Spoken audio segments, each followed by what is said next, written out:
歡迎收睇《職場制勝》。根據一個調查咧，香港嘅新人平均使25,000蚊去影婚紗相，但如果想影海外婚紗相咧，呢個價應該唔夠啦。好多新人都想留住最美一刻，所以使多啲都覺得物有所值。無論係 pre-wedding 抑或係大婚當日啦，都會揾專業嘅婚禮攝影師嚟到操刀㗎。婚禮攝影師除咗影相之外啦，好多時仲要一腳踢做埋統籌嘅工作，所以攝影技巧啦、對美感嘅觸覺，甚至乎對體力等等啦，都係要缺一不可嘅。一齊去了解下。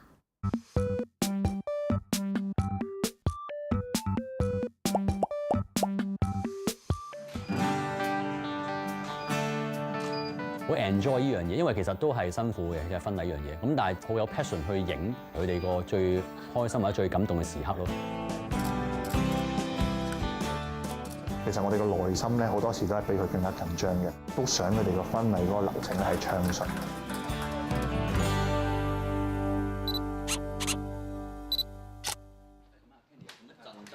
10幾年前，眼前呢一位攝影師仲係做緊產品及平面設計。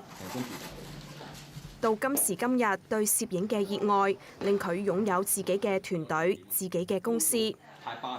都好奇怪，人聽到啊，讀 engine 跟住點解做影相啊咁樣？跟住但係其實我做完 engine 之後，再讀翻Poly 嘅 design， 再 full time 咗幾年咯。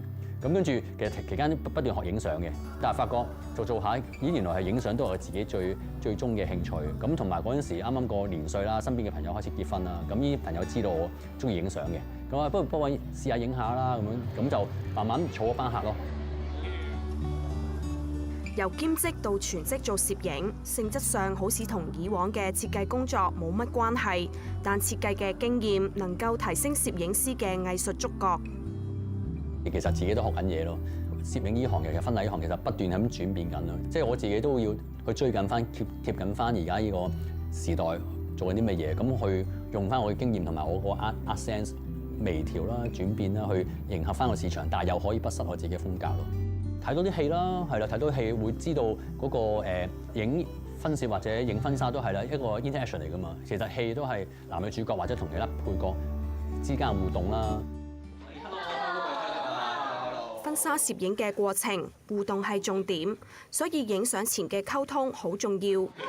而家嗱，Bobo 有陣可以揀翻啲又係旗袍啊，或者嗰啲比較以前傳統啲嘅中式服啊。啱啱好嘅 fit size 啊！係咪 fit size 咗 ？OK， 好。我覺得一張靚嘅結婚相其實有好多元素入邊嘅，即係除咗話要影得靚之外啦，你個前期同客溝通啦，咁就同埋先前嘅開會，跟住到我哋會有好多嘅溫馨提示啊，去提翻佢哋啊，應該要注意啲乜嘢啊。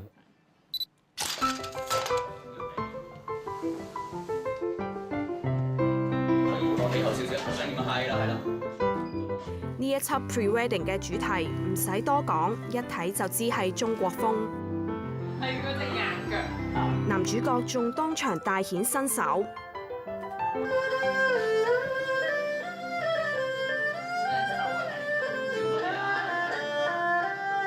攝影師認為相片需要反映出客人嘅故事。新人未必咁快投入到咯，所以亦都係喺室內嗰度，我要花多啲功夫去同佢溝通，去或者擺 pose 啊嗰啲嘢要講下多少少咯。即係始終喺個影 studio 嗰度，就佢哋覺得未必好似 outdoor 咁自在嘅。咁你中式嗰啲咧，多數都係隻手唔會咁劈喺度啦，一定有少少 angle 嘅。放鬆膊頭，係啦，係啦，係啦，冇錯。係啦，好，佢塊面再擰多啲向我嘅，係啦 ，good， OK。或者係咪影少少係啦？快啲識。咁我要做嘅功夫就係要同佢解釋多啲啊，有影完啲相俾佢睇下啊，講下啊，依個角度好靚啊咁樣，即係要做多啲呢方面嘅功夫咯。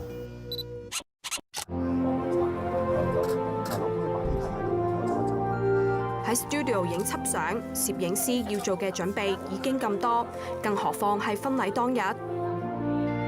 好啦，預備咯喎，掌聲唔停，聲聲唔停。入行做婚攝已經7年嘅 Edmond， 大學畢業之後喺婚紗鋪打過工，亦都做過婚禮司儀。對於流程熟悉之餘，仲口才了得。而家喺呢一個唔同嘅婚禮入邊咧，大妗姊妹都係會講好説話嘅。咁如果冇嘅話咧，就會交翻俾我哋攝影師。咁我哋本身都十句八句咧都一定識背㗎啦。其實我哋個內心咧好多時都係比佢更加緊張嘅。緊張唔係因為我哋心情緊張，係因為我哋喐緊都想佢哋個婚禮嗰個流程咧係暢順。靚相靠佢哋，有時搞氣氛都在所難免。回想起啱啱入行嘅經過 ，Edmond 話一啲都唔簡單。透過有限嘅時間入邊，咁跟住係將呢樣嘢影出嚟。初初會係感覺到係困難，因為點解趕一時得咁少時間，好似1分鐘就要影呢一個場景。如果影唔到咧，就冇㗎啦。咁所以一開始咧一定係緊張嘅。咁不過透過積少成多咧，經驗之後咧就知道呢度如果影過好未影過好，到底我應該係擺幾多時間落去。有時趕一時吉時緊要嘅，咁呢度就最要取捨啦。咁呢一個都係一個學問嚟嘅。好啦，嗱，插杯台。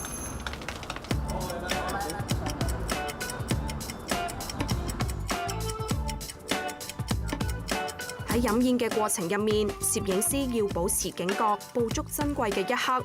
一得閒，佢哋一般都會爭取時間整理相片。係佢同其他攝影最大唔同嘅地方咧，就喺體力方面要求比較高啲嘅。平均嚟講咧，就係0830至到2330呢度亞灣係15個鐘頭嘅時間。係啦，咁如果通常有時我哋好好彩啦，又連續1日、2日、3日、4日咁樣去做嘅話咧，對體力嘅負荷都好大嘅。咁所以我哋要考慮就係話，每一日用嘅體力盡可能可以即係平均嘅話就最好啦。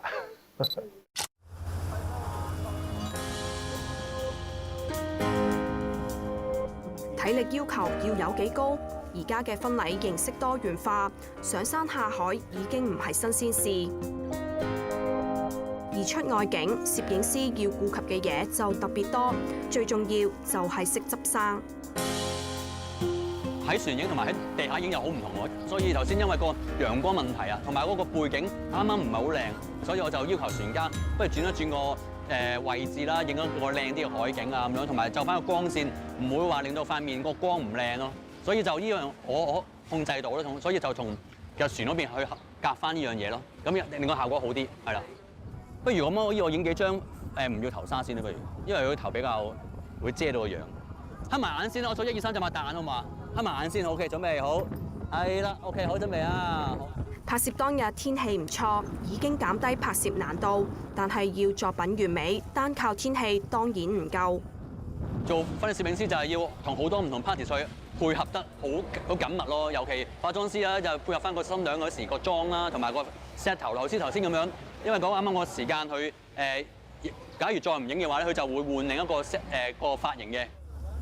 佢形容出外景影婚禮嘅挑戰相當大，一眼關7都仲未夠。哇！唔止要關8關9，係因為就太多嘢要顧及啦，即係嗰個成個證婚嘅流程啊，好似頭先影合照，啱啱個新郎嘅煲呔啊，或者個新人或者啲賓客有戴個 headphone 呢啲，即係都要提一提佢，唔可以上鏡啊咁樣咯。咁同埋就又企個位置點樣影得靚啲啊，即係所以其實係好多嘢要即刻要做決定，去令到成件事出嚟效果好咯。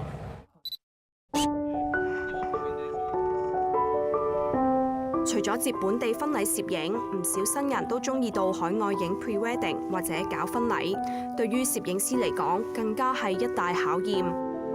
例如前期同個客溝通，你想點樣影個風格啦？即係依家其實呢個牽涉美指啦，已經係出去 overseas，即係大概個流程點樣啊？要考慮埋佢成個流程順唔順啊？去 booking 啊，其他嘢啊，即係好多嘢自己要去做埋咁樣，到後期執相啊，要識處理好多唔同嘅嘢咯。一分耕耘，一分收穫。雖然辛苦，但當中所帶嚟嘅成功感同樣令人滿足。嗰個 moment， 即係我見到啲客人，即係睇完條片之後，好開心，或者佢哋個表情好好啊，或者即係佢覺得好感激我啊，即係我幫佢影咗輯咁靚嘅婚禮相咧，咁我自己個其實就好大嘅鼓勵咯。將呢樣嘢俾佢哋同佢屋企人去分享呢啲甜蜜嘅點滴，咁呢一個會有少少使命感嘅，咁呢樣嘢都會驅使我繼續去喺呢方面再影落去，或者甚至喺當中再睇下點樣去創造一啲新嘅嘢出嚟。Perfect。